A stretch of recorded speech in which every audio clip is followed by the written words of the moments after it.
Hello everyone and welcome back to Destiny. This is Future Foe here in the tower, and as we can see, it is the return of the Iron Banner.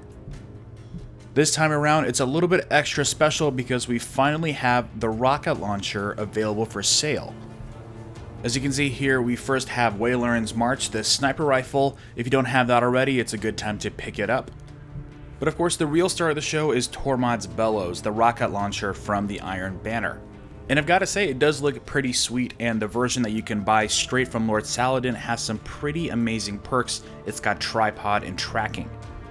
And of course, with this rocket launcher finally on sale, a lot of us are going to be completing our Iron Banner weapon collection. And so, because of that, I thought this might be a great opportunity to finally give you guys reviews of all of these weapons. I'll go ahead and split it up into 3 different videos, one for primary, one for special, and one for heavy. And with no further ado, let's go ahead and get started with the primary weapon reviews, starting with Finnala's Peril, the hand cannon.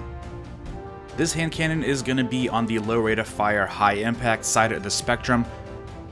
The one I got has the True Sight Sure Shot and the Quick Draw Iron Sights, and my particular favorite is the Sure Shot for its superior target acquisition. Hand cannons definitely feel a little bit more sloppier in year 2, so this is going to help out quite a bit.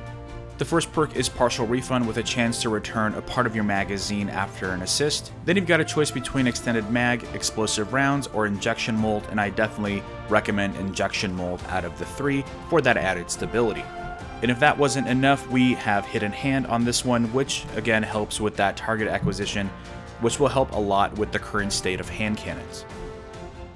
And for comparison, you can see it has the exact same DPS stats as the Imago Loop or even the Fatebringer. So if you've used either of those weapons, Finnala's Peril is going to feel very, very comfortable to you. Now, while this does fall into my favorite classification of hand cannons, I use the Fatebringer almost exclusively in year 1, until they do something about hand cannons to bring it back in line with the rest of the primaries, I don't really have a whole lot of opinions about it. Ultimately, the weapon is pretty decent, but it's going to come down to the perks that you get. For instance, I'm not a big fan of mine because of Partial Refund. I'm not a fan of perks that give you a chance of anything. This, with something like Outlaw or Triple Tap even, would be pretty cool. Me personally, I have a Imago Loop with Army of 1, so I'm probably going to be using that a lot more often. But moving on to the Scout Rifle, we have Colovance's Duty. It as well falls into the low rate of fire, high impact side of the spectrum, not unlike the Jade Rabbit. The sights that I managed to land are going to be Red Dot, OES, Ranged Lens, and True Sight Iron Sights.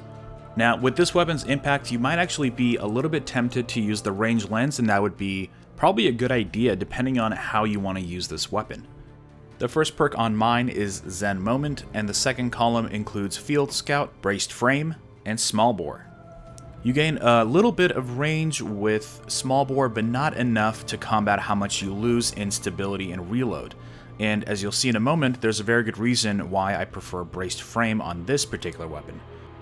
With the final perk being Hidden Hand, this weapon gains better target acquisition.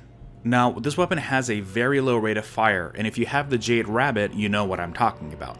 But with the perks that I have on mine, this essentially is a little mini sniper rifle. In the Crucible, you're going to be able to take someone down in just 2 to 3 shots, and this weapon's scope and perks will help you get that critical hit. As you can see here, it's a lot more effective at range than it is in close quarters combat. So I recommend going with the flow and treating this as a strictly long-range weapon. Next up, we've got the auto rifle Haakon's Hatchet. Mine happened to drop with a good mix of sights. We've got the Red Dot, Iron Sights, and the Focus Lens. And for me, I'm going to go with Iron Sights just so I don't get tempted to use it at a longer range. The first perk is Crowd Control, a favorite of mine for auto rifles. And in the next column, we have Hand-Loaded, Feathered Mag, and Reinforced Barrel. And I'm going to recommend Hand-Loaded, especially for the Crucible, for those instances where you might be a little bit out of range. And the final perk on mine is Counterbalance, which is again another favorite of mine for auto rifles. Really anything to help stability. And as you can see, this falls in the same DPS stats as the Zalo Supercell. It's not as much of a bullet hose, and it falls a little bit closer to that mid-tier auto rifle range. Now, the Doctrine of Passing is actually one of my favorite auto rifles in the game, if not one of my favorite weapons in the game. But I have to admit the Haakon's Hatchet is actually a very effective weapon, especially when you're taking up multiple enemies.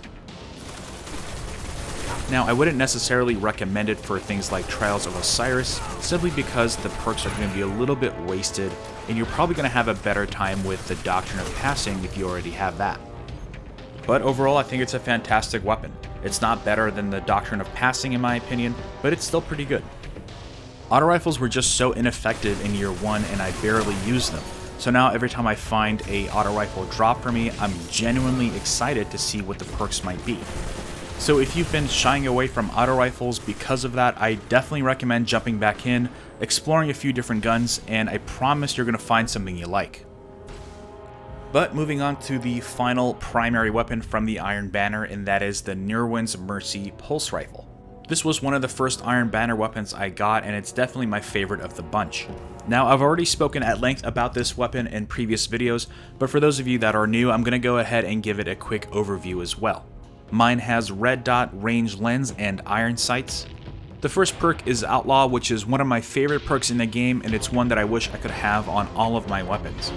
In the next column, we have Perfect Balance, Brace Frame, and Injection Mold. And my choice is Perfect Balance, which just makes this weapon buttery smooth. And the final perk on mine is Third Eye. And as you can see here, it is very comparable to the Villainy. So if you have the Villainy, you've got a pretty good idea of how Nirwen's Mercy behaves. But that extra stability does go a long way to making this weapon a lot more effective. Now, while pulse rifles aren't as effective as they were in the latter half of year 1, the near perfect stability makes this formidable in the Crucible. This was my default weapon of choice before I got the Doctrine of Passing. But again, the key to this is going to be the perks and maxing out that stability as much as possible.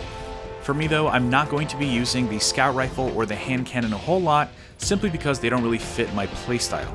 The Pulse Rifle is a solid default backup choice, and the Hand Cannon can be seriously effective depending on its perks. What are your thoughts on the Iron Banner primaries? Leave them in the comments below. Drop a like if you can, and subscribe for more Destiny content. And I will see you all next time.